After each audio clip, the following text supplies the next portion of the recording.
के इस कार्यक्रम में पधारे आदरणीय डॉक्टर साहब अवधेश पांडे जी एवं उपस्थित आप सभी सदस्यगण, पहल परिवार के सभी साथी, पत्रकार साथीगण एवं उपस्थित मातृशक्ति, सभी को प्रणाम करते हुए मैं आप सभी से निवेदन करूंगा कि आज के इस कार्यक्रम में सिर्फ बोलने का समय यदि किसी को देना है तो वो आदरणीय डॉक्टर साहब को ही देना है, और हम सब श्रोता बन के उनकी इस वाणी को आज सुनना चाहते हैं।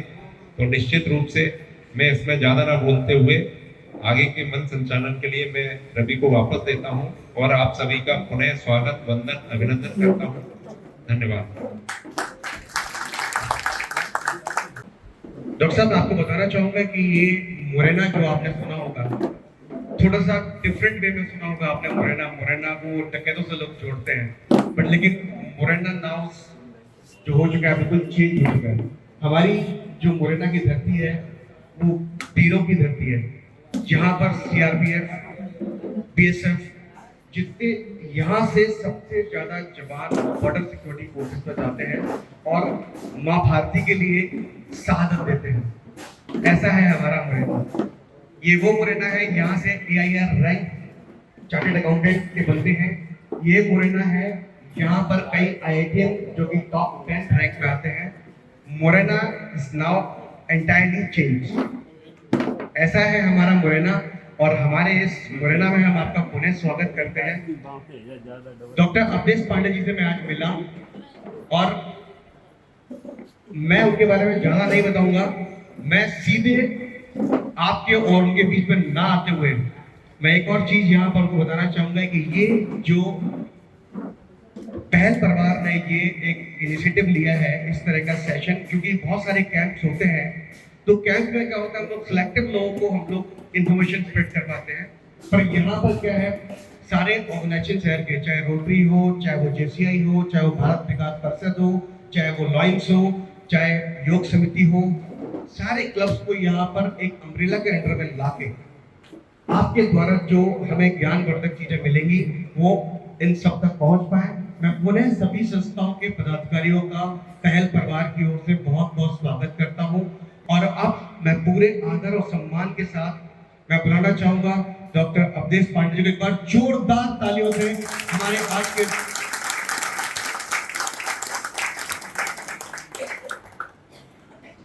मुझे यहाँ बुलाने के लिए बहुत बहुत धन्यवाद।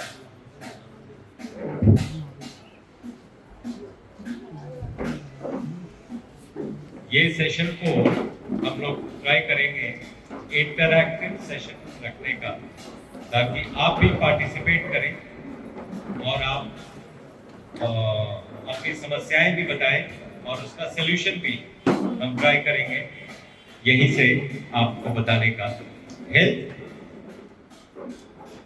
जितने हेल्थ केयर इंस्टीट्यूट्स हैं, अनफॉर्चुनेटली वो हेल्थ केयर नहीं है, डिजीज केयर।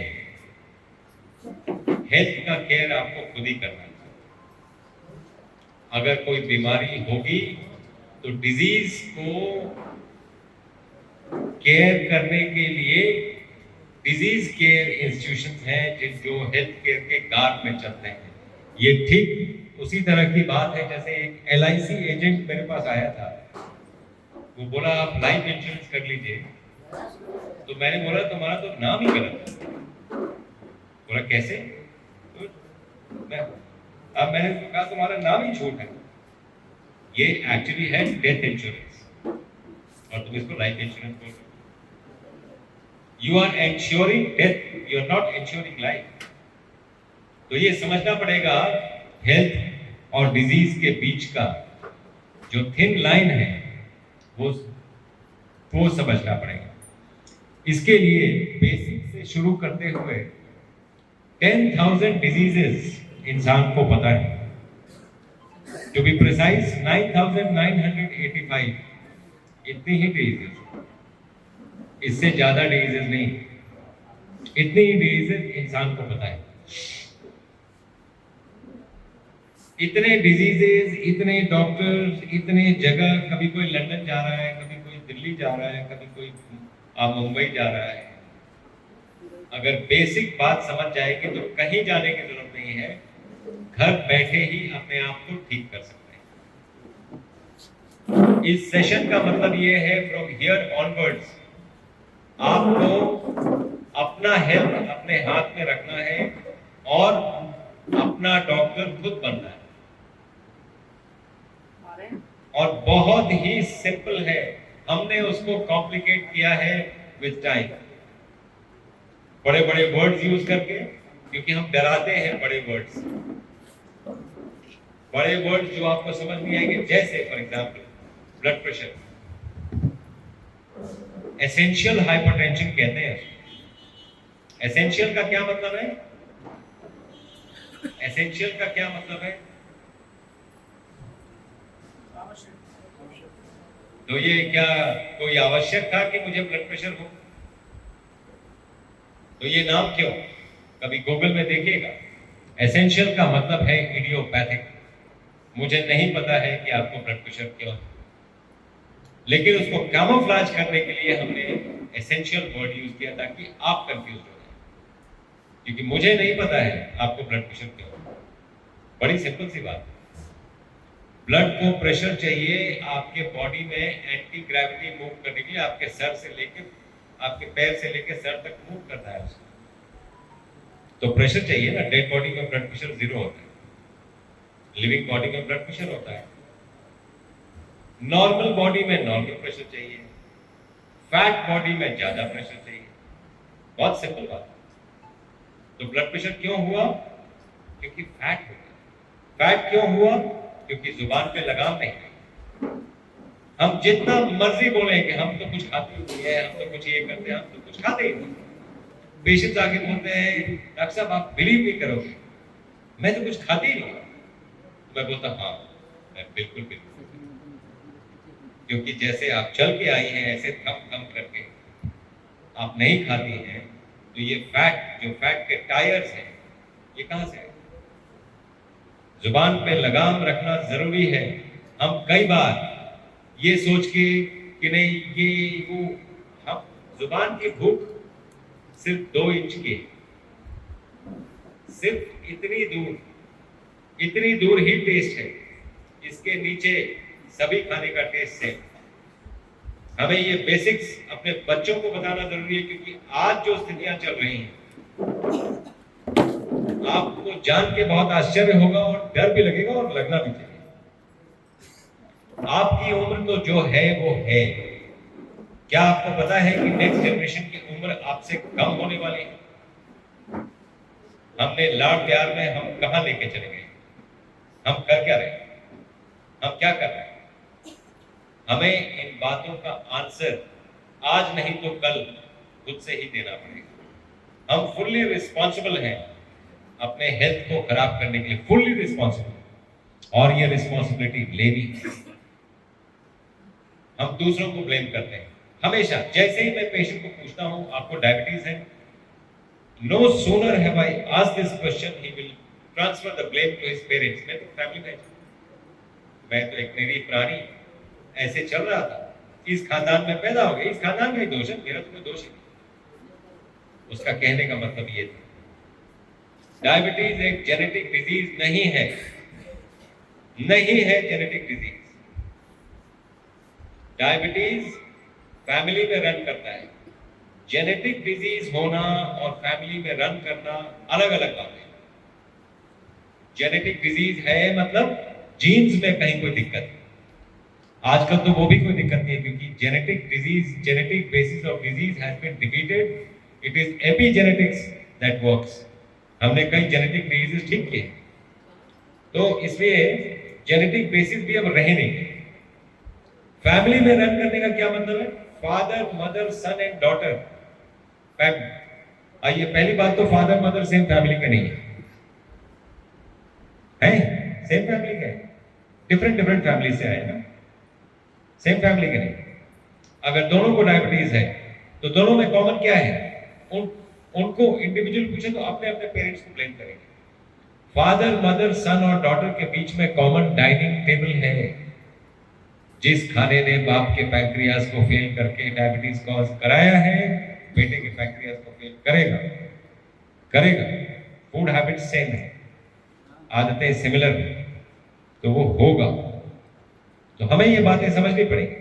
और प्लस डायबिटीज हो गया तो अनफॉर्चुनेटली मॉडर्न मेडिसिन में it is a chronic progressive disease, वो कभी ठीक नहीं होता है, दवाइयाँ बढ़ती जाती हैं, धीरे धीरे इंजेक्शन पे आता है, फिर किडनी फेल करती है, फिर हार्ट फेल करता है। आप इस भ्रम में न रहें कि आपने दवा लेके 400 से 100 शुगर कर लिया, इस भ्रम में ना रहें, ये भ्रम है।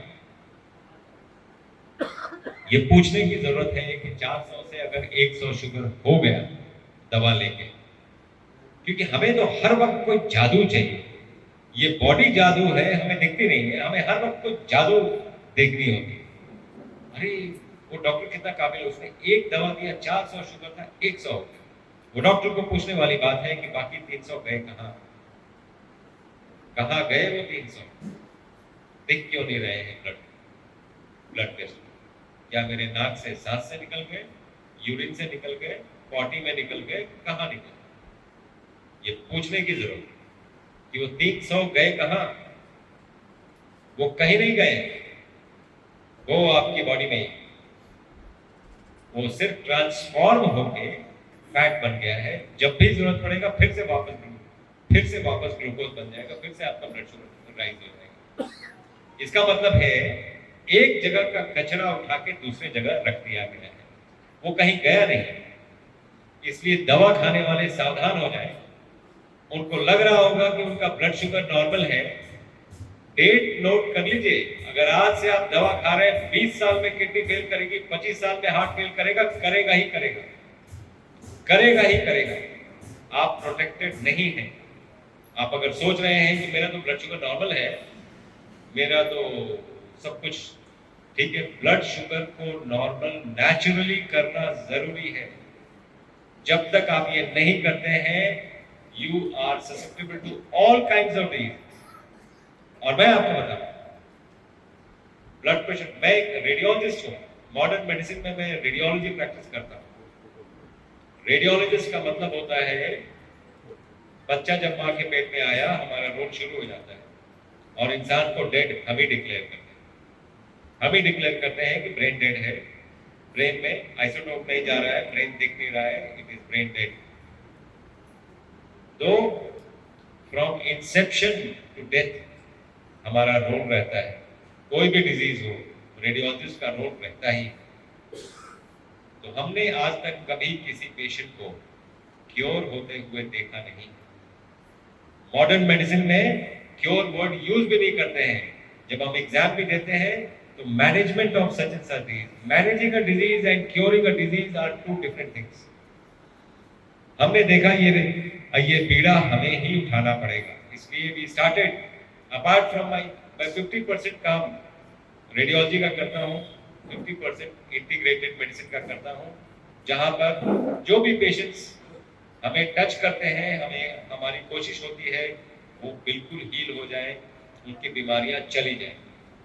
इसके लिए एक बहुत deep understanding of the disease process modern times से होना जरूरी है, क्योंकि कई चीजें बहस के मामले होते हैं। जैसे मैं आपको बताऊं, जैसे डायबिटीज हम लोग 3 दिन में क्योर करते हैं। It takes 3 days to cure any diabetes. All blood sugar is normal, all drug stop, चाहे वो इंजेक्शन ही क्यों ना दे रहे हैं। लेकिन आपको हमारी बात माननी पड़ेगी, जैसे हम आपको चला रहे हैं वैसे चलना पड़ेगा। और 3 दिन का दिन कोई बहुत ज्यादा नहीं होता। हम ऐसे कैंप्स भी करते हैं। हम बैंगलोर में, इसके बाद हम बैंगलोर में जा रहे हैं, परिपूर्णा यूनिवर्सिटी है वहाँ 3 दिन का कैंप है, जहाँ पर डायबिटिक साउथ इंडिया से सब जगह से आ रहे हैं। और 3 दिन में उनका ब्लड शुगर नॉर्मल आ जाएगा, सारी दवाइयाँ बंद हो जाएगी, उनका लाइफ रेगुलेटेड हो जाएगा, वैसे ही चलते रहेंगे, डायबिटीज विल बी क्योर्ड। सभी डिजीजेस क्योर करना बहुत सिंपल है। हम ना कर पाए वो बात दूसरी है, हो सकता है हम ना कर पाए, लेकिन कोई ऐसी डिजीज नहीं है जो क्योर नहीं की जा सकती है। और क्योर हम नहीं करते हैं, हम आपको रास्ता बताने वाले लोग हैं। क्योर आप खुद ही करेंगे, आप खुद ही अपनी जिम्मेदारी ले, आप खुद ही अपने आप को क्योर कर सकते हैं और पूरी की पूरी कायाकल्प कर सकते हैं। If somebody wants to look younger, वो संभव। कोई चाहे कि मेरी सारी झुर्रियां चली जाए, वो संभव। आपको वैसे करना पड़ेगा। कोई चाहेगा मेरे व्हाइट बाल काले हो जाए, संभव। आपको लग रहा होगा ये संभव नहीं। तो ये सभी चीजें आपके हाथ में डिपेंड करता है कि आपको ये बात मालूम है कि नहीं। Medical education is more important than medical treatment. मैं आपको एक एग्जाम्पल बताता हूँ। जैसे होंठ फट जाते हैं कई बार, है ना, बड़ा कॉमन सी बात है, कई लोगों के होते हो। तो आप क्या करते हैं? कभी कोई वैसलीन लगाता है, कभी कोई नारियल तेल लगाता है। तो कितने दिन में ठीक होता है? कितने दिन में ठीक होता है, कोई बताए? कितने दिन लगते हैं ठीक होने में? 3-4 घंटे में हो सकता है क्या? मैं आपको इसलिए ये क्वेश्चन पूछ रहा हूं। इंटीग्रेटेड मेडिसिन में we are claiming to be the fastest, the surest, the curest, the most durable and the most long lasting effect. क्या ये 3-4 घंटे में हो सकता है? हो सकता है। उस समय नारियल तेल होठों पे नहीं, अपने नाभि पे लगाइए और उसको घुमाइए 5 मिनट तक। 4 घंटे में लिप्स नॉर्मल हो जाएंगे। बॉडी में कई ऐसी चीजें हैं, कई ऐसे पॉइंट्स हैं जिनको आप ठीक से दबाएं तो सोया हुआ आदमी जग जाता है, उठ के खड़ा हो जाता है। तो कई ऐसी चीजें हैं। तो ये बेसिकली ये बहुत ही माइन्यूट चीजें हैं जिसका नॉलेज होना बहुत जरूरी है। जैसे फॉर एग्जाम्पल किसी को चेस्ट पेन हुआ, कोई अगर हार्ट के पेशेंट्स हैं, किसी को चेस्ट पेन हुआ, आई एम श्योर उनके जेब में सॉर्बिट्रेट होगा। आई एम श्योर वो सॉर्बिट्रेट लेके चलते हैं। अदरक लेके चलिए जरा। मैं रेडियोलॉजिस्ट हूं, मैं साइंटिफिक आदमी हूं, मैं कभी भी आपको कोई गलत बात बोलूंगा नहीं। हम तो साइंटिफिकली प्रूव करके दिखाएंगे आपको। मायोकार्डियल परफ्यूजन कितना होता है, सॉर्बिट्रेट से कितना बढ़ता है? 2 ml पर क्यूबिक मिलीमीटर मायोकार्डियल परफ्यूजन बढ़ जाता है। ऐसा ड्रग की कंपनी क्लेम करती है। हमने देखा है 1.5 ml 2 ml के आसपास बढ़ता है। अदरक से 8 ml बढ़ता है। तो आपको जेब में क्या चाहिए? मैं ये कहना चाहता हूं कि आपको, अगर आपके घर में अदरक है, जो कि हर घर में है, अगर किसी को कोई अटैक आया, उस समय आप अदरक उसको क्यों नहीं खिला सकते? आप उसको खिलाइए, देखिए वो खड़ा हो जाएगा, उसका चेस्ट पेन चला जाएगा। आप उसको पैरालिटिक अटैक आया, पैरालिटिक अटैक सबसे पहले मुंह टेढ़ा हो जाता है, आप एक तरफ की पलक लगती नहीं। आप उसी समय अदरक खिलाइए उसको, आप देखिए उसका मुंह भी सीधा हो जाएगा, आंख भी वापस आ जाएगी, उसको लगेगा बड़ा ट्रांजिएंट था, अभी 2 मिनट के लिए पता नहीं क्या हुआ था, अभी ठीक हो गया। आपके घर में वो जादू है, वो हर कुछ आप कर सकते हैं। इसलिए कई बार हमें लगता है medical education is more important then medical treatment. और ये नानी माँ के नुस्खे नहीं है, ये उसके नुस्खे तो है ही है, लेकिन उसके बहुत बियॉन्ड है। इनकी साइंस समझना जरूरी है, क्योंकि कई बातें इंसान की छोटी बुद्धि बड़ी बातें कई बार समझ नहीं पाती। जैसे फॉर एग्जाम्पल सनातन के जितने भी लोग हैं, मैं सभी धर्मों का बहुत इज्जत करता हूँ। मैं सनातनी हूं और बहुत प्राउड सनातनी हूं, इसलिए सनातन की बात करता हूं। सनातन में ये जो कास्ट सिस्टम में हमें बांटा गया, ऐसा कभी था नहीं, वो आपके कर्मानुसार था। कर्म प्रधान देश है हम। जो आपके कर्म होंगे उसके हिसाब से आपको फल भी मिलेगा और मोक्ष भी मिलेगा। तो कर्मों के अनुसार एक ही घर में 4 जाति के लोग रह सकते थे, अपने अपने कर्म थे। उसको हमने विभाजित करके डिवाइडिंग लाइंस बना दिए। एनीवे, सनातनी अगर कोई है, उसके यहाँ पे एक नाड़ा होगा रस्सी का और जनेब पहना होगा। हर एक सनातनी ये पहनता था और जब यूरिन करने जाता था तो उसको कान पे लगाता था। आप कभी मेरा वीडियो देखिएगा वेगल स्टिमुलेशन का। हम वेगल स्टिमुलेशन कैसे करते हैं? वेगल स्टिमुलेशन जान बचाता है। वेगल स्टिमुलेशन आपको कभी कब्ज नहीं होने देगा, कभी यूरिन ब्लॉकेज नहीं होने देगा, कभी कोई यूरिन का प्रॉब्लम नहीं होगा। आपको जनेब लगाना पड़ेगा, तब जाके आपका कब्ज नहीं होगा, तब जाके आपका यूरिन ठीक आएगा। और बैठ के पेशाब करना पड़ेगा। हमें जब जनेऊ पहनाया जाता था तो हमें बोला जाता था, कान में बताया जाता था, बैठ के पेशाब करना, खड़े होकर नहीं करना। हमने ये वेस्टर्न कल्चर फॉलो करते करते हम इस स्थिति में आ गए हैं कि हमारा अस्तित्व ही खत्म हो गया है। हमें अपने कल्चर्स पे शर्म आने लगी। और बड़ी बात यह है कि इस देश की संस्कृत चली गई, संस्कृत गई, संस्कृति चली गई। संस्कृत वापस लाना जरूरी है, तभी संस्कृति आएगी। क्योंकि ये सब कुछ आप ही से चोरी करके बड़ी बड़ी साइंस की बातें करने वाले लोग पूरी दुनिया में जितनी भी बड़ी बड़ी साइंस की बातें करते हैं, हम तो उनको प्रूव करने की स्थिति में हैं कि आप हमें बताइए कि हमें क्या नहीं पता था। जैसे for example Kepler's, we have young people, young guys. Okay, कितने प्लैनेट्स हैं? 9 है ना? केप्लर ने बताया होगा। Kepler's law of planetary motion है ना? Mercury, Venus, Earth, Mars, Jupiter, Saturn, Uranus, Neptune, Pluto, है ना? हाँ, प्लूटो नहीं है, राइट? तो बैठे ना।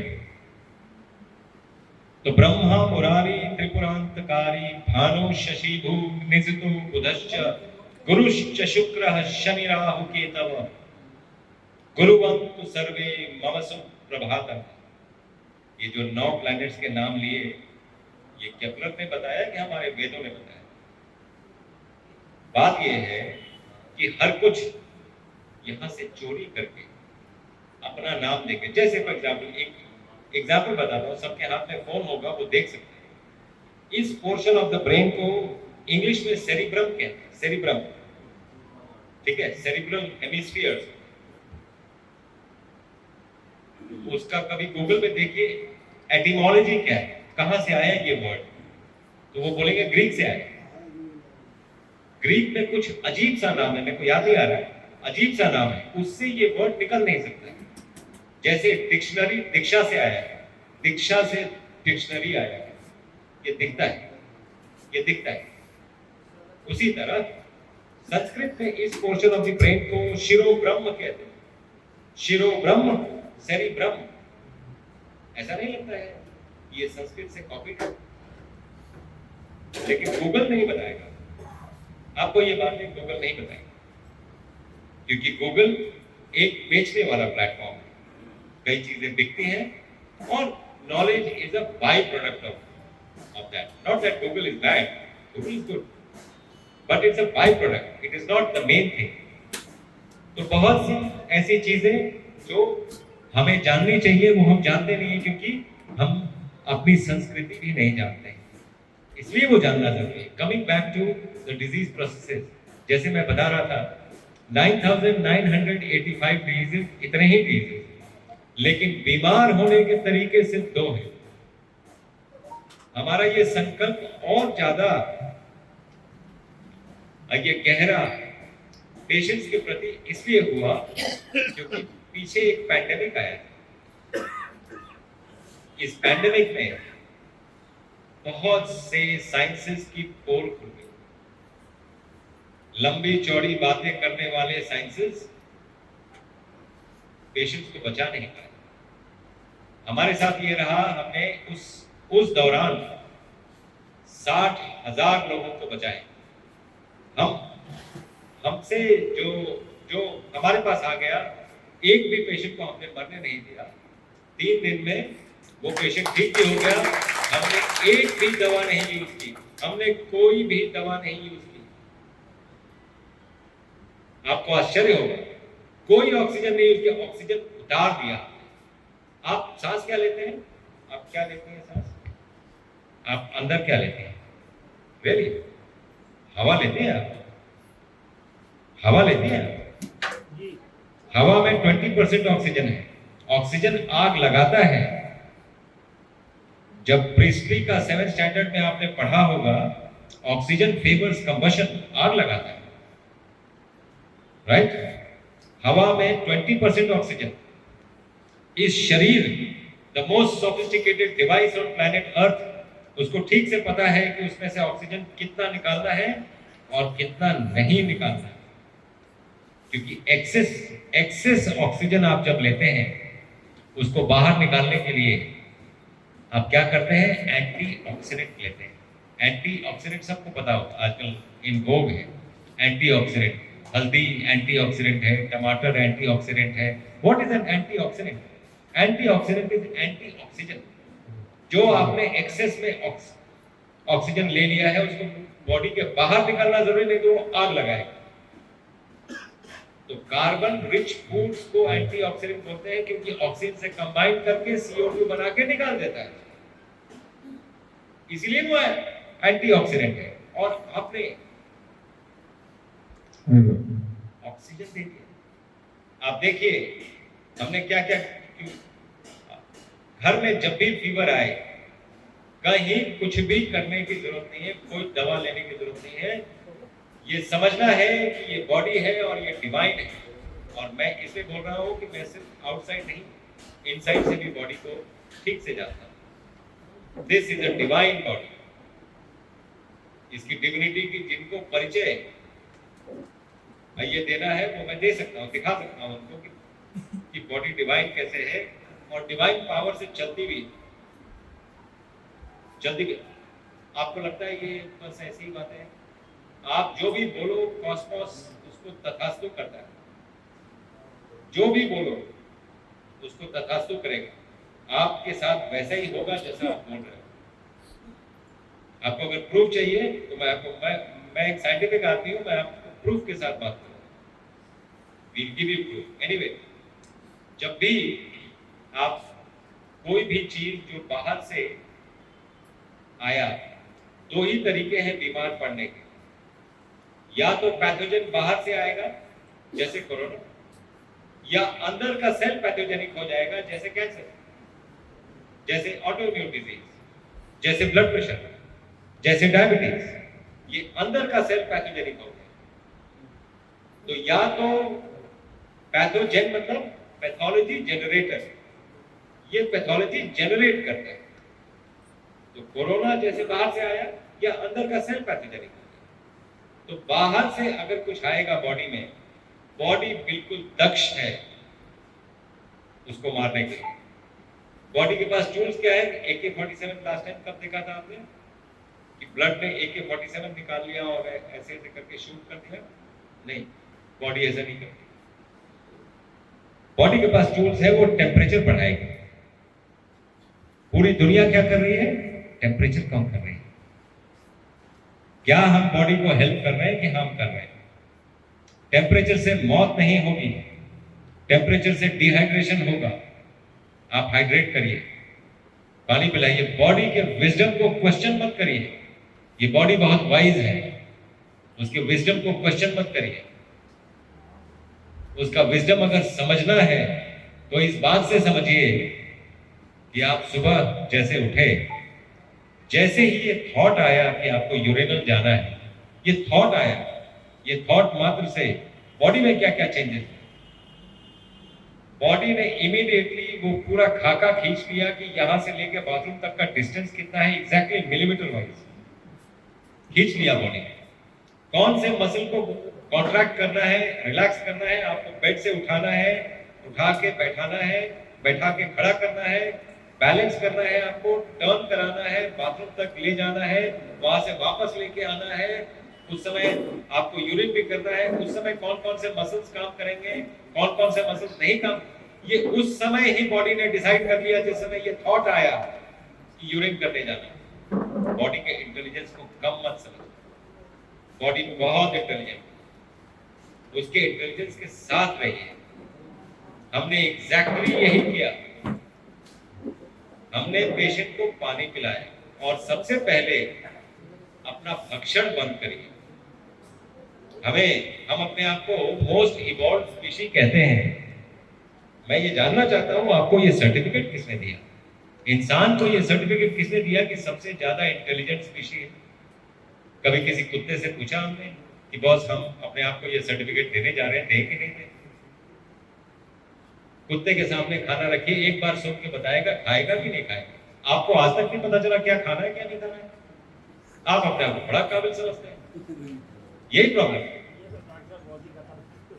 यही प्रॉब्लम है। अभी पीछे 2004 में सुनामी आया था, कितने लोगों को पता है? कितने लोगों को पता है? एक ही तो लोगों को पता है। सुनामी आया था, कितने जानवर मरे थे? एक भी नहीं, सब पहाड़ पे भाग गए थे, इंसान मर गए थे। आप तो बड़े साइंटिफिक हो, बस गैजेट्स लेके चलते हो। आप तो सोचते हो पता नहीं आपको कितना साइंस पता है। आपने लास्ट टाइम उस शेर को जो पहाड़ पे भाग गया था, उसको सेंट माइकल स्कूल में जाते हुए कब देखा था? प्रॉब्लम ये है कि हम विजडम भूल गए हैं क्या चीज। हम एक ऐसी स्पीशी बन गए हैं, हमें भेजा गया था इस प्रकृति की रक्षक के तौर पे हम आए थे, भक्षक बन चुके हैं। शोषण और पोषण में जब तक हमें वो फर्क नजर नहीं आएगा, तब तक हमारी स्थितियां ऐसी ही रहेंगी, ऐसी ही रहेंगी।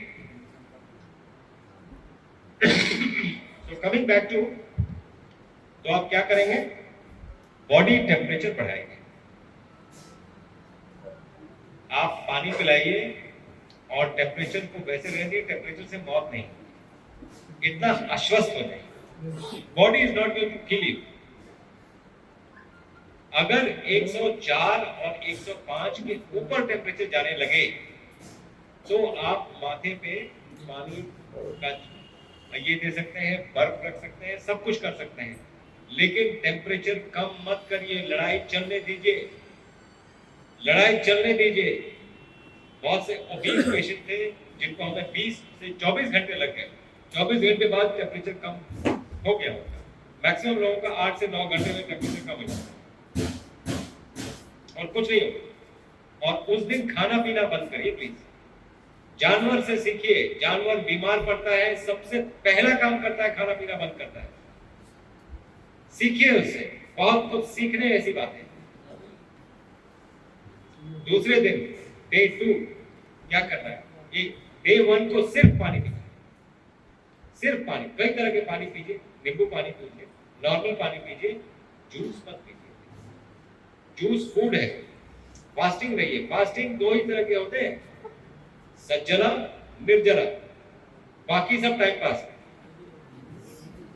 बाकी सब टाइम पास है। नहीं भाई मैं तो आज हमने सिर्फ पपाया लिया, प्लीज रहने ही देते धरती के बोझ।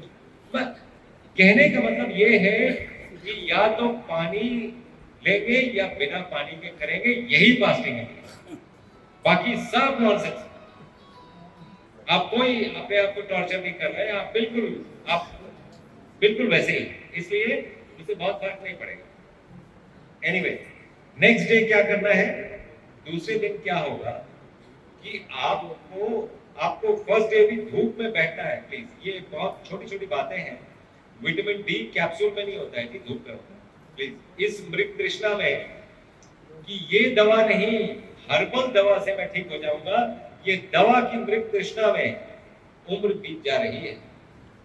ये दवा नहीं, वो दवा, उनको पता है, इनको पता है, आपको पता है। आप अपने आप को ठीक करिए।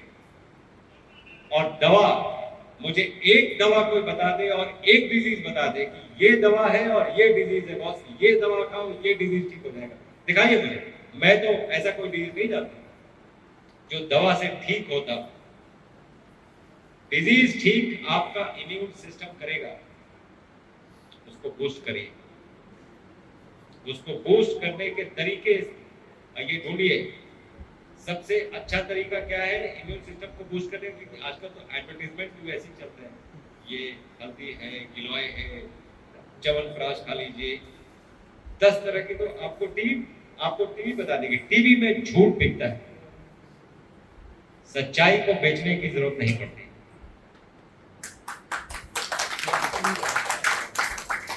कुछ नहीं खाएंगे तो इम्यून सिस्टम बूस्ट हो जाएगा। फास्टिंग सबसे ज्यादा इम्यून सिस्टम को बूस्ट करता है, ये आपको टीवी नहीं बताएगी, क्योंकि फास्टिंग की कोई इंडस्ट्री नहीं है जो ये बात स्पॉन्सर करेगी, नहीं है कोई इंडस्ट्री। आप देखिए ना, बीफ की इंडस्ट्री है, ब्रोकली की कोई इंडस्ट्री नहीं। तो ब्रोकली वाले क्या क्या आपको बताएंगे कि आपको अगर विटामिन B12 की डेफिशिएंसी है तो ब्रोकली खाइए? वो आपको बता ही नहीं सकते, क्योंकि वो टीवी में आ नहीं सकते, उनके पास इतने पैसे नहीं है कि वो आपका प्राइम टाइम स्पॉन्सर करें। तो स्पॉन्सर क्या होता है? संडे हो या मंडे, ये food industry, this is the food industry पे। और यकीन करके चलिए, सभी झूठ है। हम गौ माता को रखने वाले लोग, हमें ये बताने की जरूरत पड़ रही है कि दूध से हड्डियां ये मजबूत हो रही है? क्या हमें ये बताने की जरूरत पड़ रही है? प्राइम टाइम में ऐड आता है, इसका मतलब है कि झूठ है, इसका मतलब है कि झूठ है।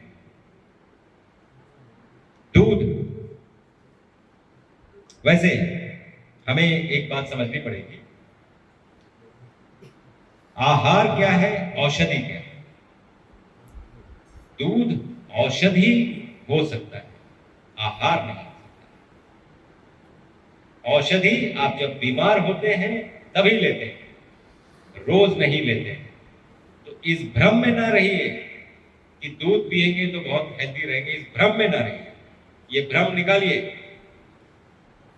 दूध एक मां से आता है, कोई ऐसा स्पीशी और नहीं है जो दूसरे स्पीशी का दूध पीता हो। कोई ऐसा स्पीशी बता दीजिए, आपने लास्ट टाइम शेर को बकरी का दूध पीते हुए लास्ट टाइम कब देखा? नेशनल ज्योग्राफिक में भी नहीं देखा, क्योंकि दूसरी स्पीशी का दूध कोई पीता नहीं, इंसान को छोड़। और इंसान अपने आप को बड़ा काबिल समझता है। आप देखिए, मैं आपको बता दूं, दूध, इंसान अभी इतना काबिल नहीं हुआ है कि दूध मैन्युफैक्चर कर पाए, दूध प्रोसेस होता है। तो दूध आता कहां से? दूध एक मां से आता है, चाहे वो गाय हो, चाहे वो भैंस हो, चाहे वो इंसान। दूध के आने में मां का कोई, इतनी माताएं बैठी हो, दूध के आने में मां का कोई हाथ नहीं होता, दूध के बंद होने में मां का कोई हाथ नहीं। ये natural process, nature is trying to give you a message, milk only for child, ये नेचर का मैसेज। दूसरा मैसेज देता है, बच्चा जब मां का दूध पीता है और दूध पी के वॉमिटिंग करता है तो दूध नहीं निकलता, दही जैसी कोई चीज, क्योंकि उसके पेट में एक एंजाइम होता है rennin, which converts milk to curd for digestion. ये 2 साल की उम्र तक ही इंसान के शरीर में होता है। माँ के पास 2 साल तक ही दूध होता है बच्चे को पिलाने के लिए, चाहे वो जानवर का बच्चा हो, चाहे वो इंसान का बच्चा हो। माँ जिंदगी भर दूध नहीं पिलाती है, इसलिए दूध की जरूरत नहीं है। आहार में दूध की जरूरत नहीं है, औषधि में पड़ सकता है। तो वो जब आप बीमार पड़ेंगे तब कौन कौन से कंडीशन हैं, क्या है, that is a separate issue all together. तो पहली चीज, और दूध पीने से हड्डियां कमजोर होती हैं बाय द वे। अगर आपको लगता है कि हड्डियां मजबूत होती है, बिल्कुल ऐसा नहीं। गाय की हड्डियां कहां से मजबूत होती है? गाय को दूध पीते हुए कब देखा है? लोग तो डॉक्टर पनीर खा लेते हैं, कैल्शियम होगा उसमें हड्डियां मजबूत हो जाएगी, दूध से बना हुआ पनीर खाते हैं। बात यह है ना कि जन्नत की हकीकत हमें भी पता है गालिब, दिल बहलाने को ये ख्याल अच्छा है। एक बार ये खा लिए और हड्डियां मजबूत हो गई, ऐसा सोचना विश्व थिंकिंग है, सच नहीं। सच ठीक उल्टा है इसके। दूध पीने वाले की हड्डियां ज्यादा कमजोर होती हैं, जल्दी फ्रैक्चर करती हैं, जो ब्रिटलनेस होती है वो बहुत कम हो जाती है। क्योंकि कोई आप दूसरे स्पीशी का दूध पिएंगे तो एसिडिटी बढ़ती है। एसिडिटी, दूध पीने वालों को मालूम होगा एसिडिटी क्या चीज है। एसिडिटी जैसे ही होगी कैल्शियम बोन से निकलता है और दांतों से निकलता है उसको बफर करने के लिए. Instead of gaining calcium you are losing calcium. This is science. बाकी सब नॉन साइंस है, जिसको नॉनसेंस कहते हैं. Nonsense has come from non science. It's non science. बाकी आपकी मर्जी है. प्रोटीन खाने से मसल बिल्डिंग होता है, इससे बड़ा झूठ नहीं हो सकता है. इससे बड़ा झूठ दुनिया में बोला नहीं जा सकता. प्रोटीन खा खा के किडनी फेल कर रही है, लोग डायलिसिस में मर रहे हैं. उनको समझ नहीं आ रहा. उनको तो प्रोटीन वाला बिस्किट भी चाहिए, उनको तो प्रोटीन वाला हर कुछ प्रोटीन वाला चाहिए. पता नहीं इतना प्रोटीन लेके जाना कहाँ है उन्होंने, नहीं पता है. 48 ग्राम्स ही प्रोटीन चाहिए एक 60 किलो के इंसान के लिए. 0.8 ग्राम पर KG body weight per day. एक हैंडफुल चने में इतना प्रोटीन, इतना ही प्रोटीन चाहिए. इससे ज्यादा प्रोटीन आपके किडनी के लिए हार्मफुल है. बाकी आपकी मर्जी है, बेचने वाले का है वो प्रोटीन का आपको बिस्किट बेच दे, वे प्रोटीन बेच दे, ऐसे ऐसे बॉडी बना के घूमे, हाथ मुड़े नहीं, लेकिन फिर भी ऐसे ऐसे चल रहे हैं. चले, वो उनकी मर्जी है. Dawn and dusk of life के लिए सरकारें नहीं है बाय द वे, क्योंकि आप वोटर नहीं है. ना डॉन वोटर है, ना डस्क वोटर, ना डस्क वोटर. ओल्ड आदमी अपने घर में रहता है, वोट देने नहीं है. उसके लिए सरकार के कोई बहुत ज्यादा स्कीम्स नहीं होंगे. बच्चों के लिए कोई बहुत ज्यादा स्कीम्स नहीं होंगे, बिकॉज वो मैटर नहीं करते उनके लिए. तो उनके लिए कौन, क्या वो भारतीय नहीं है? हमारा ये मुहिम specially targeted young and old के लिए है. उसके लिए तो we go out of the way to do things.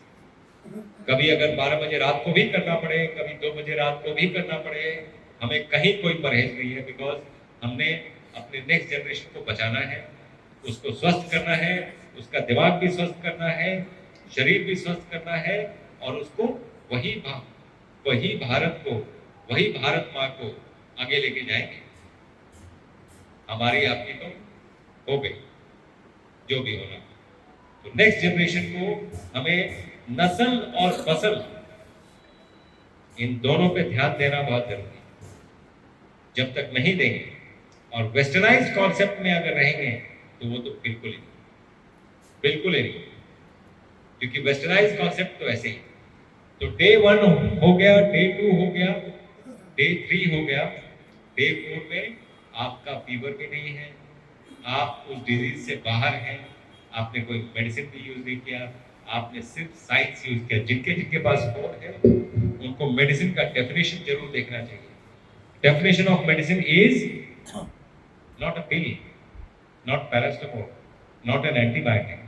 Definition of medicine is the science that heals, cures, or prevents a disease. That is called medicine.